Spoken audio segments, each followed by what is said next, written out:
Viene un tema de interés ciudadano sin duda y que estalló sobre todo después de darse a conocer lo de la firma del acta bilateral para muchos de nosotros entreguista que se firmó con Brasil con respecto a la contratación de energía de Itaipú. Para hablar no en particular de ese hecho, sino que todo este movimiento social que se genera en torno, ya inclusive desde un poquitito antes, la ciudadanía hoy sabe o no lo que está pasando con Itaipú. Hoy la gente, la persona que está de a pie afuera, puede decir, bueno, queremos esta reivindicación en la renegociación del anexo C del Tratado de Itaipú. Para hablar sobre esto está con nosotros Guillermo Achucarro. Él es miembro de un grupo de jóvenes que está trabajando en estos temas, que se llama Itaipú Ñandembae. Guillermo, muchísimas gracias por estar aquí con nosotros. Gracias a ustedes por la invitación. Así como vos dijiste, desde la campaña, ya desde diciembre del año pasado, estamos en el intento de informar a la ciudadanía de lo que corresponde a Itaipú a nivel social y político para nuestro país. Entonces, bueno, este tema de la renegociación, este tema del acta bilateral, mediatizó absolutamente todo y nada, nosotros desde nuestro espacio seguimos en la lucha. ¿Cómo nace este grupo de jóvenes? Porque estamos acostumbrados a ver a técnicos de pronto o periodistas experimentados que manejen este tema, pero jóvenes que se involucran o que quieren involucrarse con un tema tan importante para nuestro país, ¿cómo surge antes inclusive de la polémica del acta? Itaipú Ñandembae surge a finales del año pasado mediante encuentros dispersos con compañeros y compañeras, algunos ya con cierta experiencia en cuanto a investigación de Itaipú, otros como yo con ninguna. Entonces empezamos a reunirnos con el fin de entender y con el correr de las discusiones decidimos darle el mote de campaña. Empezamos a conversar con los distintos movimientos sociales, algunos que ya también estaban con cierta experiencia en el tema, otros con ninguna, y decidimos organizarnos de esa manera, con el mote de campaña.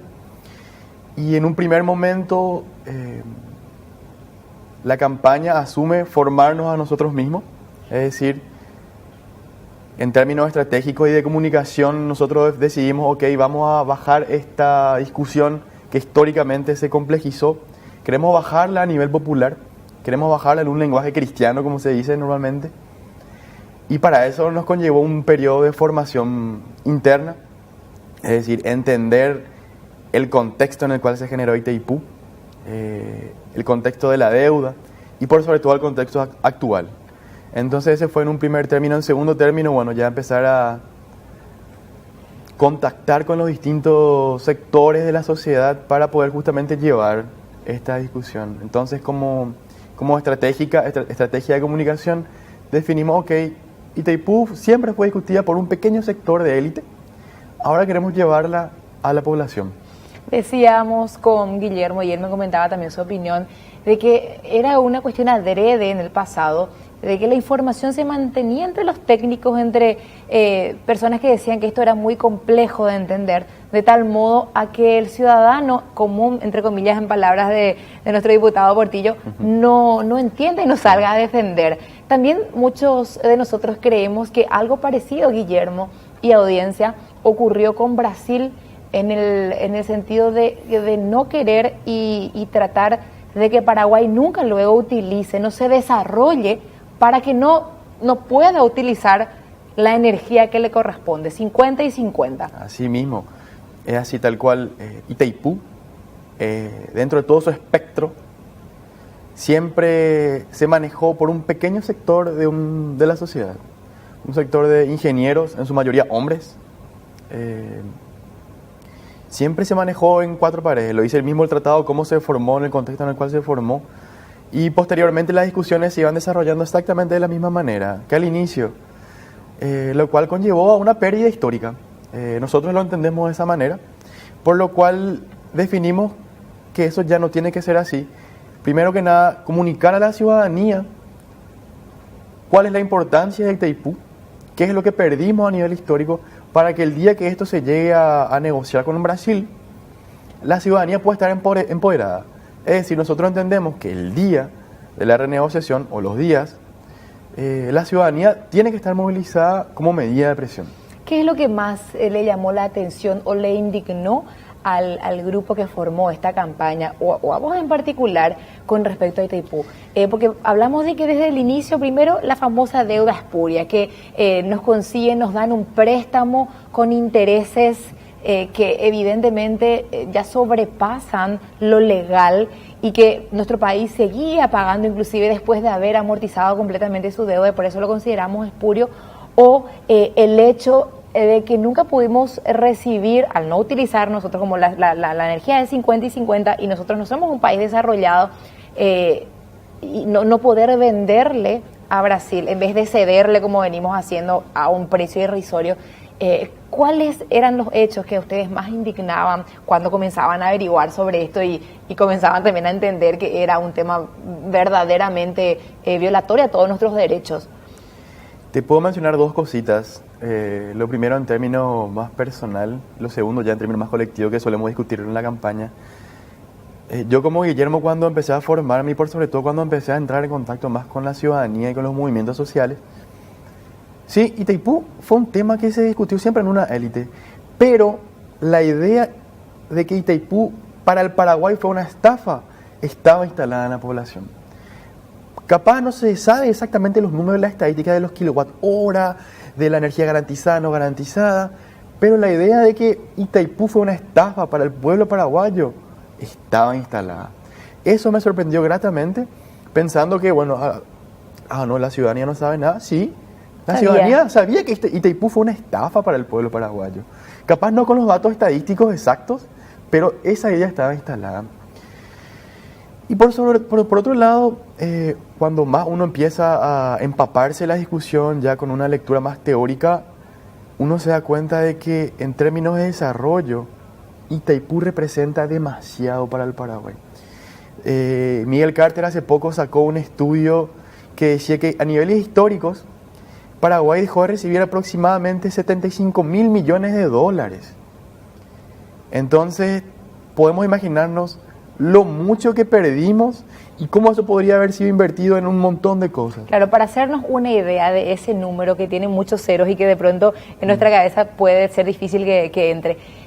Nuestro Producto Interno Bruto, estamos hablando de alrededor de 40.000 millones de dólares. Nuestro Producto Interno Bruto. Todo lo que todos los sectores económicos sumados pueden producir es ese monto hoy, 2019.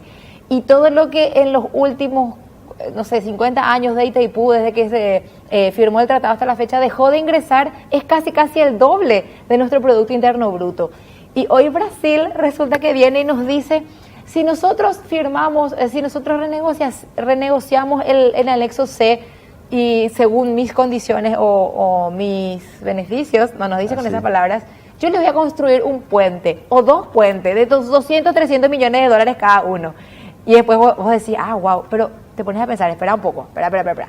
Pero Miguel Carter me está diciendo que en todo este tiempo dejó de ingresar, ¿cuánto? 75.000 millones de dólares, un aproximado. 75.000 millones de dólares. ¿Cuántos puentes íbamos a construir con eso? Es decir, vehículos eléctricos, íbamos a poder usar nuestra energía si teníamos ese desarrollo, rutas, caminos, infraestructura, salud, educación.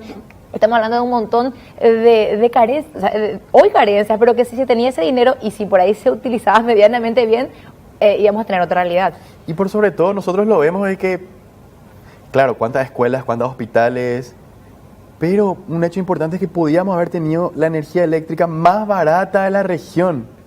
Y esto desde el momento de que empezó a funcionar la hidroeléctrica, es decir, el pueblo paraguayo, a ver, no podemos comparar efectivamente el tamaño y la población de Brasil con Paraguay, pero debido a eso justamente nosotros deberíamos haber tenido la energía más barata de la región, la energía eléctrica más barata de la región.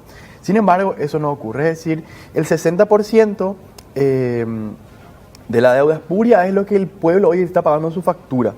Entonces, consideramos que Itaipú para el Paraguay representa un eje central en lo que respecta a lo social y lo político y económico, efectivamente. De cara a la renegociación del anexo C en el 2023, que algunos dicen que se va a hacer un poco antes, probablemente ya 2021, ¿cuál es la idea que tiene este grupo de la campaña Itaipú Ñandembae de cómo se tiene que plantear, de qué reivindicaciones? Porque va a ser una negociación.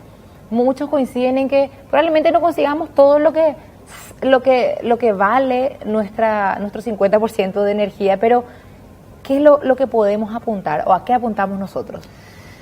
Desde Itaipú Ñanembaé consideramos que, primero que nada, la población, la ciudadanía debe estar organizada, movilizada para que funcione como medida de presión. Es decir, este proceso no se puede llevar en cuatro paredes como históricamente se hizo. Nosotros consideramos que deben haber representantes del pueblo en esa mesa, representantes que lleven los intereses y representantes que pongan este proceso en un contexto en el cual venimos lo que venimos diciendo, ¿verdad? Que Paraguay sufrió una pérdida histórica.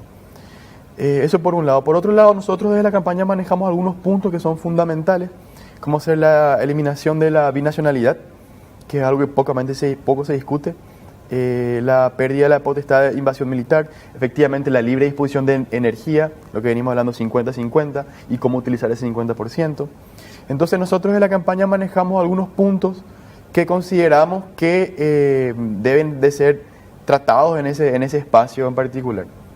Muy bien, Guillermo, muchísimas gracias por tu tiempo. Vamos a estar pendientes de las actividades que organizan. De hecho, que nosotros también comentábamos con Guillermo, en ABC siempre seguimos todo lo que ocurre en el ámbito energético, porque para nosotros es una bandera, es demasiado importante, históricamente lo ha sido. Entonces agradecerte a vos y también a todo tu equipo de trabajo, esta campaña que finalmente quiere llevar esto a la ciudadanía en forma un poco más sencilla de entender.